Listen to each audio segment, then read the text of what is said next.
certainly that's in here in this place, but everybody who is with us online, who is watching here at New Horizon Rankin, and we welcome all of you to our teaching on estate planning and utilizing the book Learning to Trust by Dr. Sabrina Williams. And it has been an exciting time, and we're glad that everybody is here for this session tonight. We do want to remind folks that's online that you can, once again, online also get the sessions, the previous sessions, and so I want to encourage you in that. And the very fact that you are watching, and I hadn't asked this technologically, so there, I know that we're streaming on the site, on Dr. Williams' site, but are we also streaming from ours as well? No. Okay, so everything is on her site, okay? Well, I don't have to tell you to go to the site, because if you're watching us, you're on the site, okay? All right, so, okay, just that point, okay? Well, wonderful. Well, let me pray, and after we pray, then the next voice we're going to hear is that of our illustrious instructor, Dr. Sabrina Williams. Okay, Father, we're just so thankful for the time tonight and the privilege of being in this place to be educated and trained, God, in what we need to do to secure the things that you have given to us.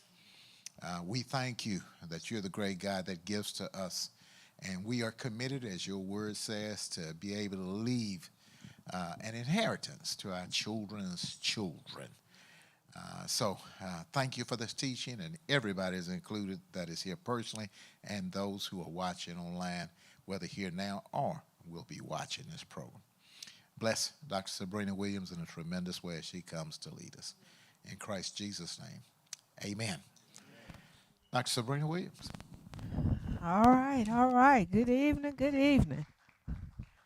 Now, Bishop, I was real concerned when I walked outside and that temperature had fallen. I said, I know I'll be there, and Bishop will probably be there, and my parents, but I don't know about anybody else. So, welcome. I'm happy to see everybody. They're coming. They're on the way. All right, good evening, good evening. Now, in true teacher fashion, I know you think I forgot, but I gave everybody a homework assignment the last time we were here. So y'all got to remember, we in the house of the Lord, so I need y'all to tell the truth, shame the devil. Who did their homework? Oh, no. We got some people that did their homework. Okay, okay. Well, I'm so proud of you. I am so proud of you. You got your homework done. But for those of you who did not do your homework, you have to stay after class. Get your assignment completed, okay? Got to stay after class. All right, welcome back. Welcome back. For those of you that are here, I've met all of you before. You know who I am. For those that may be joining us online for the very first time, I am Dr. Sabrina Edmon Williams. I am an educator, an author, and an investor, okay? I am also a life and legacy planning strategist. My goal in life is to help my people get their lives in order as it relates to estate planning. So that's what I do, and I do a whole lot of other things. Any given time of the day, you see me, I'm wearing a lot of different hats. But tonight we're here to talk about estate planning. Of course, you know we have to do the drill because we have people watching. They are watching and dissecting, okay? I have a what? PhD, right? Not a JD. So the information we're sharing tonight is for educational purposes only. We are trying to educate, enlighten, inform, and empower our community about the importance of building, protecting, and properly transferring wealth. Okay? So that's what we're here for tonight. Now, of course, if you were here the first session, we started with estate planning, and we talked about estate planning being not only for the preparation of the passing on and the distribution of our assets, but it's also about what? Preparing for not just after, but y'all gonna fail the test. We gotta go all the way back to week 1. So it's after death and before death. Because things may happen. You said life. Okay. We'll give you life. Because things may happen in life. Okay. Things may happen in life. So we don't want people to get just hung up on the death part of it, because that's a reality. And in fact, tonight we got to talk about it. I'm warning you now. It's going to get heavy in here tonight. But doctor, just stay with me. It's necessary. Got to have this conversation, okay? So, week 2, we talked about getting ourselves in order. We can't pass on what we don't know that we have. So, getting ourselves in order by way of an asset inventory. Now, week 3, those that were here last week, we talked about that. What happens if you are incapacitated? So we talked about the need for advanced care planning. And that brings us to tonight's objective. So we got to talk about final expenses. So we got to talk about it. I already told you. I tried to warn you. It's going to be heavy, but we got to talk about it, okay? Now, we know that all sickness is not unto death, because the Bible tells us that, right? But the reality is some sickness is. Sometimes we get sick and we don't recover. We know our days are numbered. We just don't know the number, right? So, because that is the case, we need to start thinking about preparation. Ashes to ashes, dust to dust. How many times have you said that in your career? More than you can count. Because the reality is it's coming. It's coming for us. But again, we don't like to talk about death. We don't like to talk about it. And in not talking about it, we create situations that are unimaginable for our families. We do. Now, does anybody remember the movie? I think it was last year. This Tyler Perry movie. I think what was it? Divorce in Black or In the Black or something. Anybody see that movie? Nobody saw that one? Okay, so y'all won't get the joke then.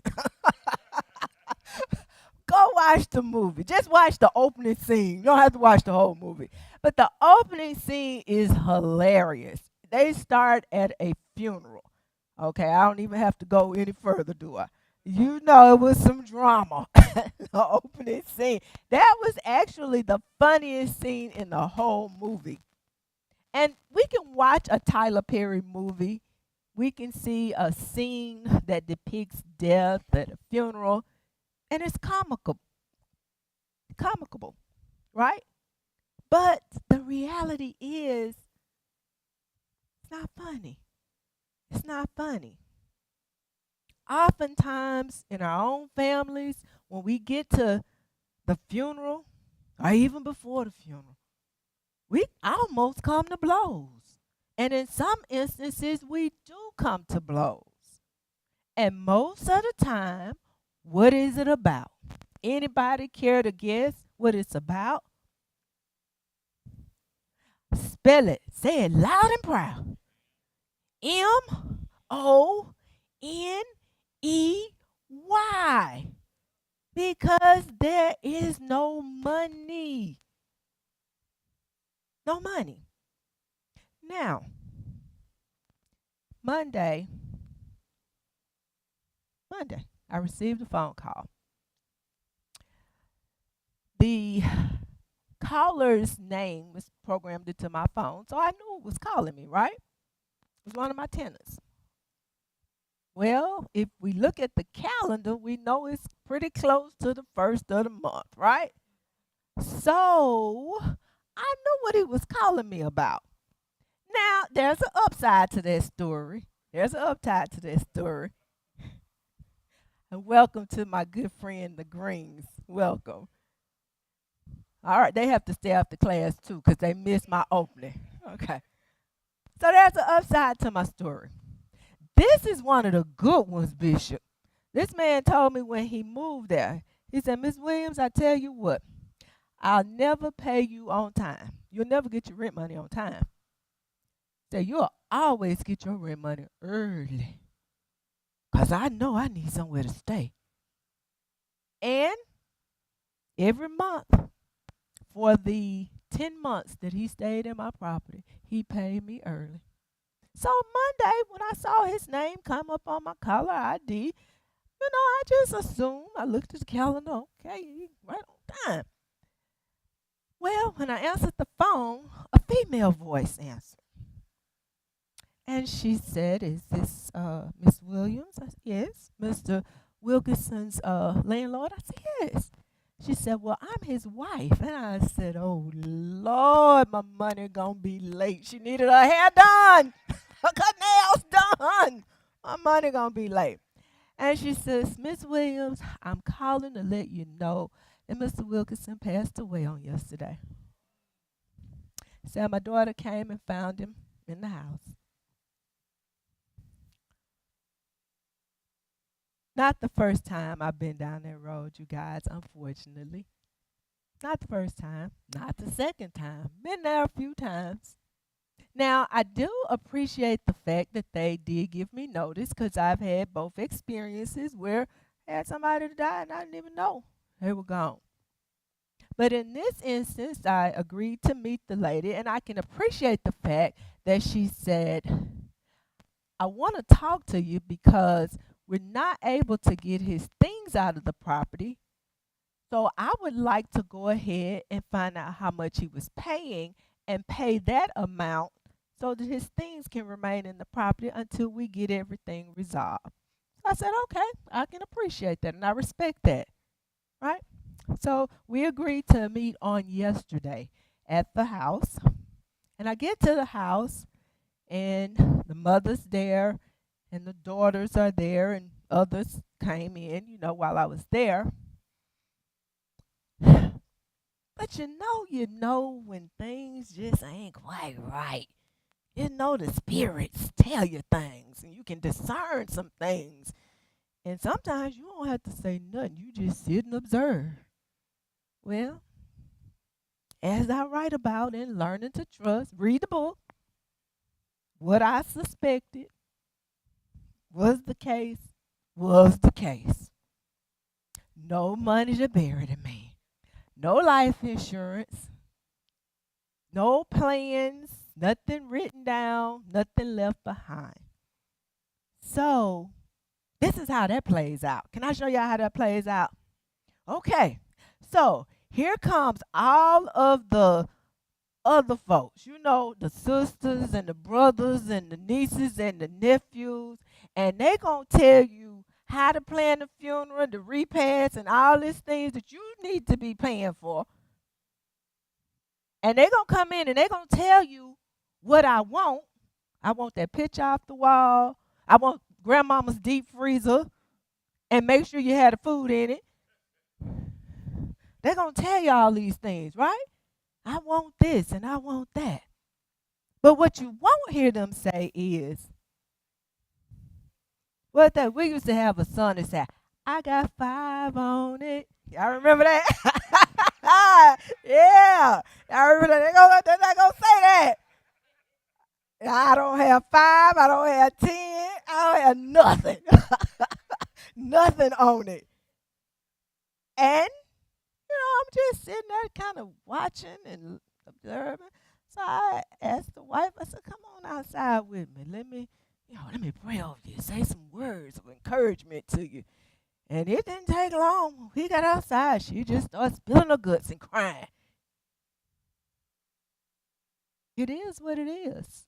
And the reality is, it happens over and over and over.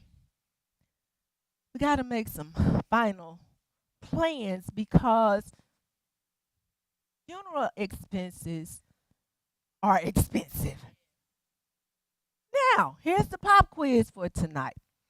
By show of hands, have any of you ever had to bury someone? Most of us have, right? Now, was it cheap? No, it was not. It cost money, right? Cost money. And a lot of it. Let's see, we're going backwards. I need to go forward. We're going backwards. Okay. A lot of it. Now, when someone passes, you have to think about it. There are a lot of expenses associated with the funeral. Think about it. You got immediate expenses, the funeral services, the cemetery plot, the casket, the headstone, visitation, viewing, transportation, the flowers. You got to have the casket spray. We got to have the casket spray, right? You got to have all these things. Embalming, those are immediate costs. But you also have some additional expenses associated with death. What you talking about? Well, if you mess around and go through probate, you got some legal fees, got to pay off debts. If there was an extended health concern, you may have some medical bills left. Anybody have a mortgage? Some of us going to leave that behind, right? Credit cards, maybe even auto payments. There are a lot of things that require money when we die. So we have to think in terms of how are these things going to get paid? Who's going to do it? Who's going to pay it? And my question is, whose responsibility is it to pay it? Why should that fall on someone else? Now, let's make it make sense. You lived in this world. You worked or hustled or whatever you did. You had money to come through your hands while you were here on this side. You did what you wanted to with them. But now you're supposed to, we're supposed to put you in the ground. Now, I'm going to say this, and this is not a popular thing to say, but I think we're going to have to start thinking differently about some things, you guys. And I'm not being ugly when I say this. I went to a visitation about 2 weeks ago. Gentleman was a diehard Tiger fan. I love that game where they got down to the last play of the game, or did they go into overtime? About 2 weeks ago. Y'all know what I'm talking about? Was it Alabama State? They said that man was sitting there watching the game, got to that last play and fell over dead. Died watching his Tigers play ball. But now what his wife did was she assessed the situation, realized what it was. She had a nice visitation. Y'all come on and look at him for the last time. And then she told them people, go on and cremate him. That's what we can afford. And I know in our community, a lot of times that's not popular. And some people have some strong beliefs about cremation. Whatever your beliefs are, they are your beliefs. And a lot of times we say, well, we might not want to burn him because his soul might not have been right with the Lord, and we don't want him to burn twice. We don't want him to burn twice. So we might have to steer away from that cremation. I don't know. But we got to weigh the cost.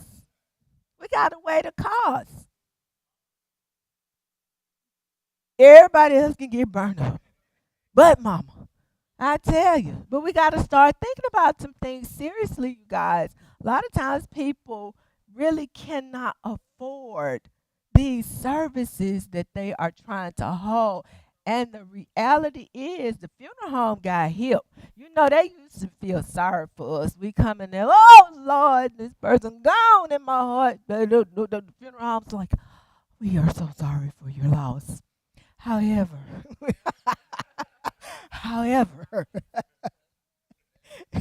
you have until Monday to visit the business office. I don't play when it comes to money. So if they are serious about collecting, think about it. The attorneys, the probate court is serious about collecting. And guess who else is serious about collecting? Because what you have to do before you leave here, you got to file that last what? Tax return. The IRS is serious about collecting. All the people you owe are serious about collecting. So we got to get serious about planning for these final expenses. It's a reality. It's a reality.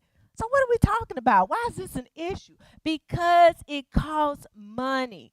On average, somewhere between $8,000 and $12,000 to bury somebody.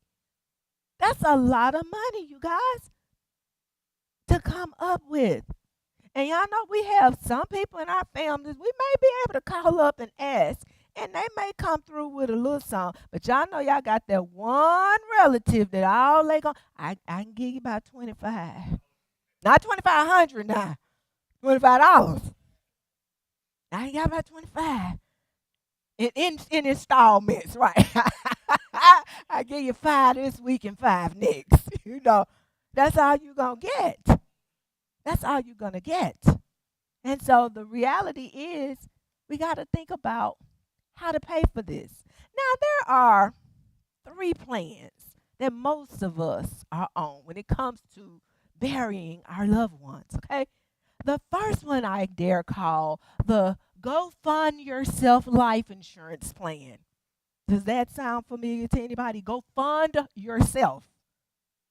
Okay, for the people in the back that don't understand what I'm talking about, that's when somebody in the family goes online and set up this little campaign and say, can you contribute to help us put this person in the ground? Go fund yourself. Go fund yourself. It's not a good plan. Not a good plan. Second option is what I grew up hearing all my life. Now, it's actually pronounced burial insurance plan, okay? The burial insurance plan. But I grew up in South Mississippi. How do we say it? How do we say it in South Mississippi? The burl. The burl. Man coming by to get the burl. Yeah. Now, in terms of options, I think this is a much better option than the GoFundMe insurance plan or Go Fund Yourself insurance plan. Much better option. However, there are some limitations. And one of those is something that has prohibited our people from building generational wealth. It's because many times it was not even enough to pay for the funeral. So you think about it, especially some of our elders that paid into these plans month after month, year after year, and then they die. And that little man that was collecting that check every month came by and presented the family this big whopping $250 check. That's the reality. So what I'm saying is, if this is going to be your plan, at least get enough to make sure that it covers all of those expenses. We're talking anywhere from $8,000 to $12,000. So at a minimum, that's what you need to do. But then the problem with that thinking is, remember I said there are immediate costs and then there are other costs? Well, if you only get enough to cover the immediate costs, what about all those other costs? How is that supposed to be covered? So, another approach is this thing right here, life insurance. And I am advocating and advocating. Somebody asked me today, do you sell life insurance? No, I don't. No, I don't. But I do advocate for life insurance. This is a conversation that we've got to have in our community. September was National Life Insurance Awareness Month. And I did a whole month study on life insurance. Go on back over to the website. I am so noted. It's over there. We talked about it on the radio show for the entire month. Now, the first thing we need to do is understand what is life insurance. Life insurance really is basically a contract. Okay? It's a contract. And some of us need to go study contract law just a little bit. Look up contract law. So basically, it says we have an agreement. You pay me these premiums, okay? I get them. As long as you pay what you're supposed to pay, then we're going to do what we're supposed to do. Upon your death, we will disperse to whomever you designate as your beneficiary. That's a contract. That's an agreement. That's all it is. Right? Two primary categories of life insurance: term insurance and whole life insurance. And they pretty much define themselves. I know sometimes people get them confused, and because we are all about education and we want to make sure that people understand, term just says you have insurance coverage for a specific period as identified within this policy or this contract. So that could be 10 years, that could be 20 years, 30 years, or 40 years. Now, in terms of affordability, term is much more affordable. Okay, you can get a ton of term insurance for a very low price, especially if you get it early on while you're young. Okay, a lot of term insurance. But the problem is if you outlive your policy, then you don't have any more coverage. And they do the math. They have these people called actuaries. They do the math. They do the probabilities and all the statistics to see how likely it is that people will outlive their policies. So in that game, the insurance company always wins. I'm just going to tell you, they're going to always win. But it's good to have it. And for many people, if you are employed, your employer a lot of times will offer term life insurance through the company. But I want you to be careful with that one. You have it while you are employed. Should your employment situation change, oftentimes you lose that insurance. And we need to really start thinking about that. Especially times now are not like they were years ago. You get on a job and you work 40, 50 years and then you retire. No, it's not like that. So we have to think in terms of, okay, do I want this coverage for a period of time, or do I want something that's going to cover me throughout my lifetime, which is whole life insurance? Now, generally, whole life is more expensive. It is. But what I encourage each of us to do, if you don't really understand life insurance, especially if you are trying to build generational wealth, take the time to study it. Take the time to study.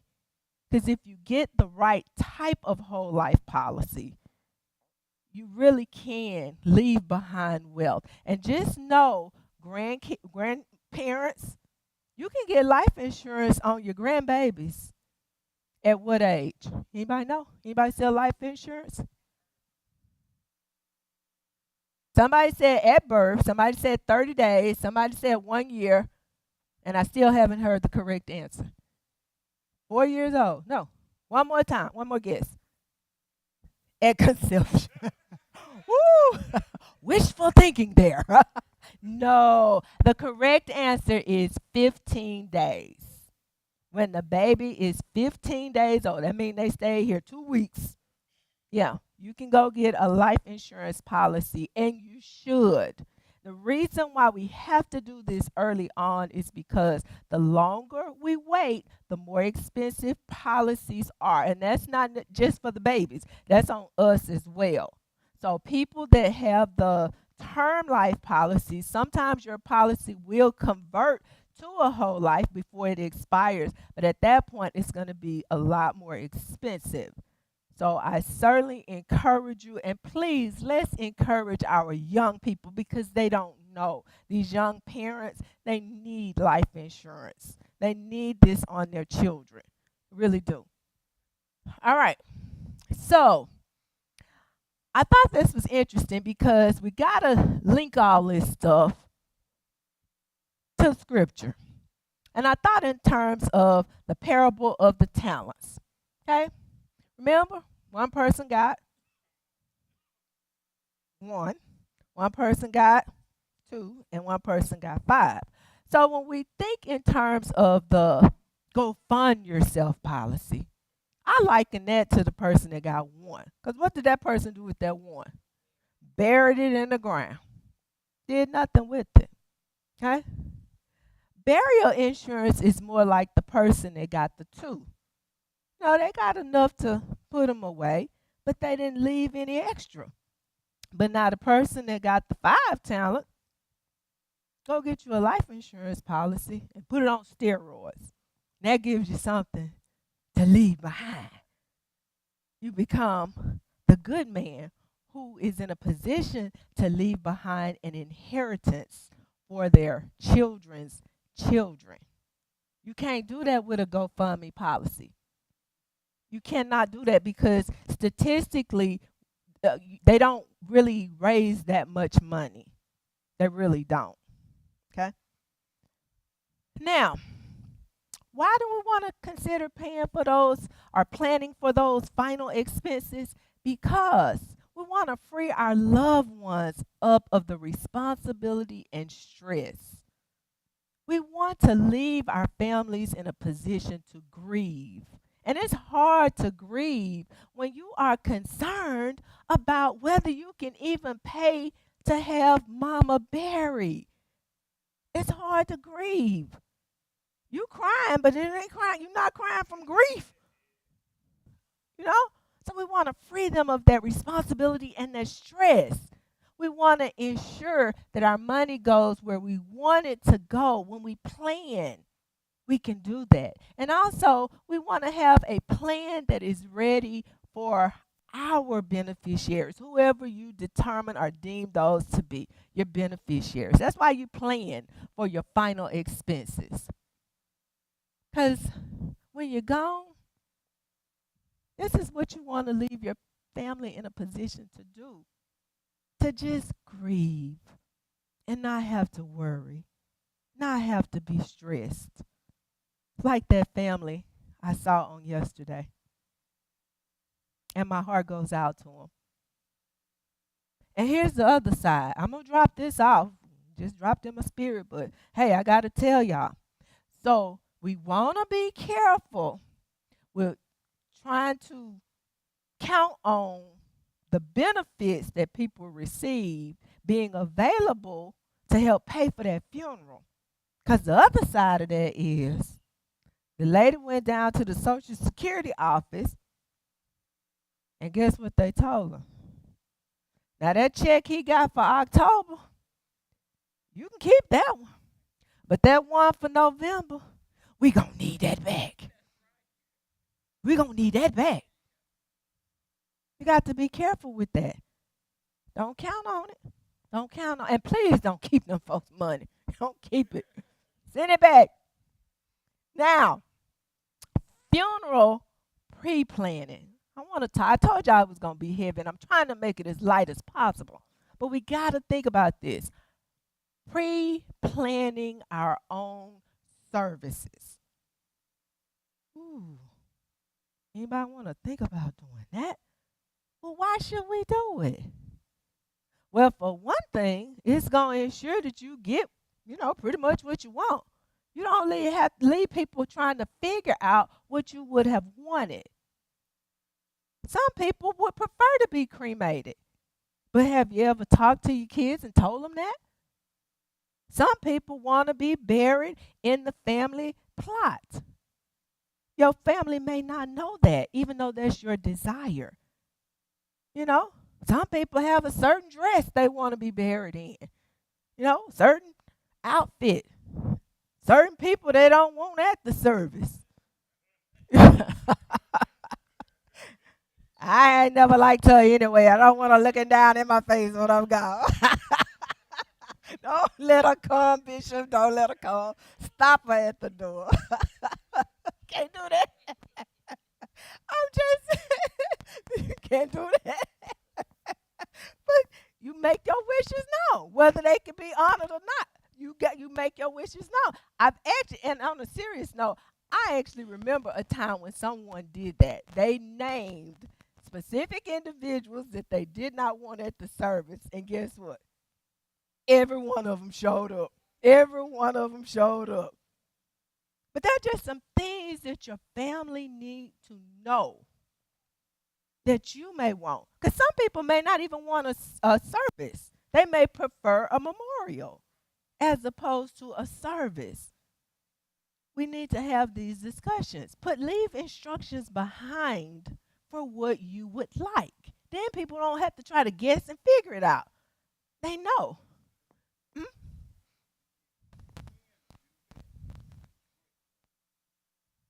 Closed funeral.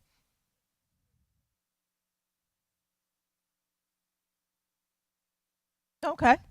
But you can let your family know that you didn't want that person there. That's my point. Whether you restrict them or not, they know that you didn't. And then maybe they'll ask some questions. Well, why didn't mama want them now? Oh, you still owe my mama, you know. You still owe my mama from way back in 1975. That's why she didn't want you at the service. She didn't forget, okay? Now, once we have decided what we want, what our desires are, let's have some conversations. Let's let people know what we want, particularly our families. Let them know. I was talking to a lady today out in Texas, and she was saying that she has 2 daughters, and she had some antiques. She said her husband left them, and the daughters have already started discussing what Daddy said. Daddy told me I could have this. Daddy told me I could have that. So I said to her, I said, well, ma'am, I'm going to tell you, it already sounds like there's going to be a fight once you're gone. Because they already, we might need to have some discussions about these things. So planning, putting things on paper, making it plain. Somewhere in the word it says something about writing the vision and making it plain. What do you envision for your estate? Write it. Make it plain. That being said, you guys, we talked about tools. I'm not going to keep you long tonight. We're going to get you out of here. Tools for organization. This is the QR code for the Learning to Trust Estate Planning Made Simple. Go ahead, if you have not already done so, scan the QR code and go set up your account. It's absolutely free. We're going to actually spend a session, if Bishop gives me permission, we're going to spend a session going through the actual site because I want to show you what you can do with it. It's a platform where you can leave a digital footprint behind for your family. So should the papers get lost, like right now, Jamaica and all these countries are going through turmoil with the storms. Well, that could be us. We get hit by storms here. Your house might get destroyed, all your paperwork gone everywhere. Well, we'll have a platform where your family can actually go and you have all your information laid out and organized.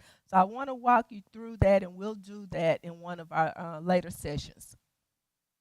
Consultation, 15-minute consultation. The calendar is open. Here's the QR code. Let's talk. Let's talk about it. Now, one of the things I have a semi-praise report. Can I do that? Semi-praise report. Last Thursday, I received a call from someone that I'm working with. She's in Maryland. And I could tell she was upset when she called. And she says, Dr. Sabrina, my friend is having open heart surgery tomorrow. Now, this call came about 3 p.m. Central Time on Thursday. She said she's having open heart surgery and she has nothing in place. Not anything. Is there anything you can do to help her? Well, right now I'm at Walmart. So, not this moment, but I'll call you when I get home. So I did and talked to her, talked to the friend. Now, we were not able to get a trust or even her will set up at that point because I did not know. What she didn't tell me was that the lady was actually in the hospital at that time. But thankfully, we were able to get her health care directive as well as her power of attorney completed with her friend in Maryland, me in Mississippi, and her in Pennsylvania. So I am very grateful to God that He has entrusted me with some knowledge and I was able to help somebody. Now, that was Thursday. The open heart surgery was Friday. They actually moved it up to 7 a.m. Friday morning. On Saturday, I called to check on her, and the friend said, "Oh, she's doing good. We got up, we walked her. She was laughing, talking, looking forward to getting out of the hospital." That was during the friend's visit. By that afternoon, when the sister went to visit, things had changed. The friend said she got a call from the sister saying, "Was everything okay when you were here?" And she said, "Yeah, we were laughing and talking, having a good time." She said, "Well, they had to rush her back into surgery, and now she's in a coma."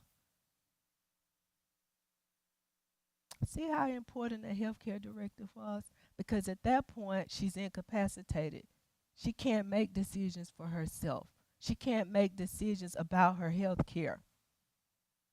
So it was important for us to get that done, and I'm grateful we were able to get it done. It's important. Life happens just like that. You can't play with this thing. That's a simple fix. So when I say to you and I stand before you and I say, if you don't have these documents in place, please let me help you. Now, what I have not told you, because maybe this may be a hang up for some folks, but that's free, y'all.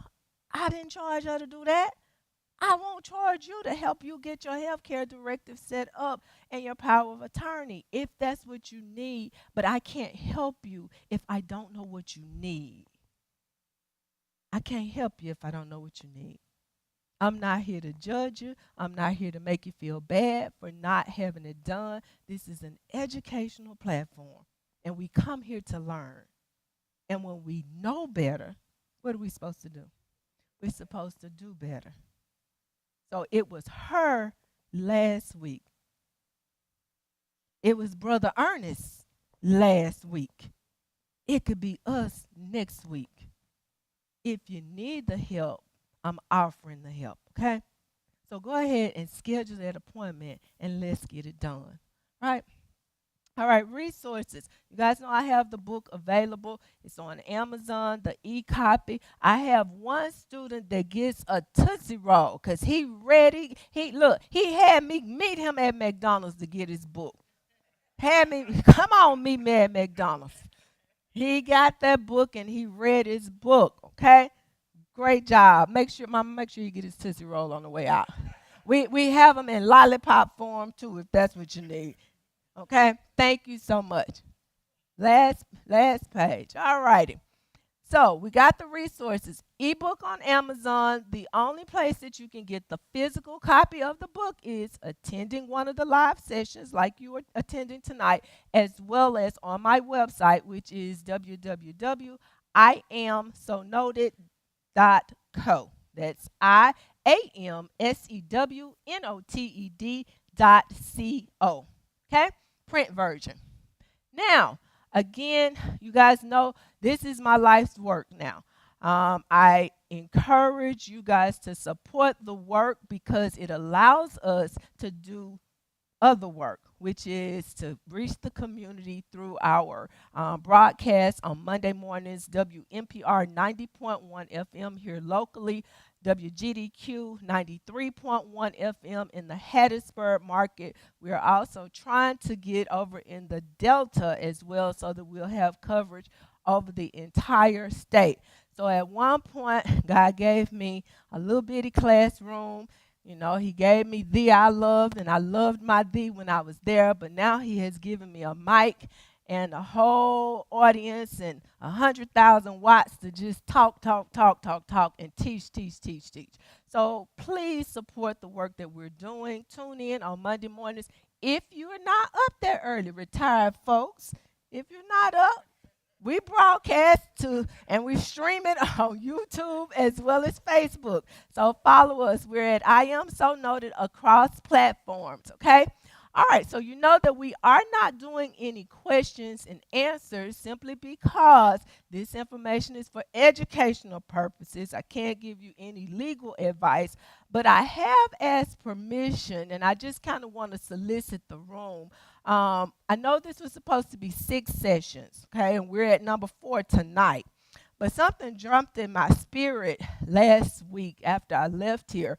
There's a lot of stuff going on, you guys, with this artificial intelligence, and folks have just gotten creative. Let's just say that.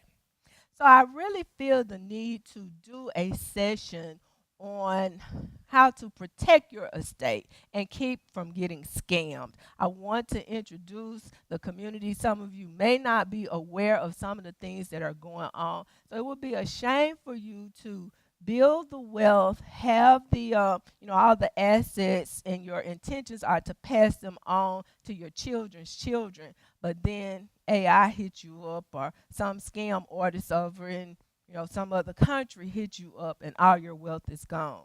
So I think the best way that we can prevent those things, there's a breach of trust right there in the book. Okay, so therein lies an opportunity for some more education. So I did solicit Bishop, and hopefully he is open to allowing us to come for at least one additional session to talk about what to be on guard for, because there's some interesting things, and I tell you, it's almost getting hard to distinguish the real from the artificial. Yeah, it's getting really scary out here, really scary. So I would like to talk about that. How about you guys? You open to something like that? Okay, Bishop, the people have spoken. Okay.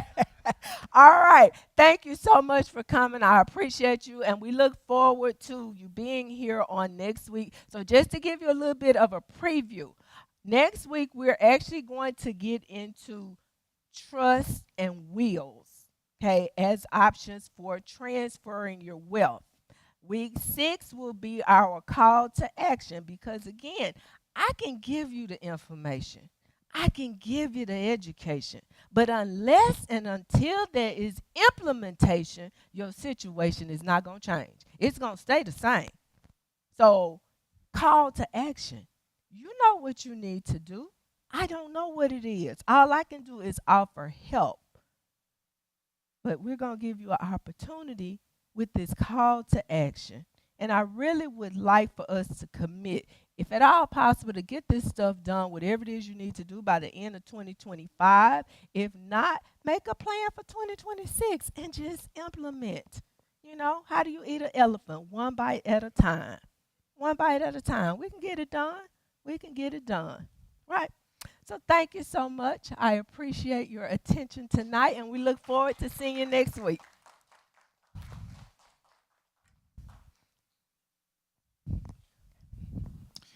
Amen. Another round of applause for Dr. Williams. Great job, particularly for the folks that are watching online and streaming.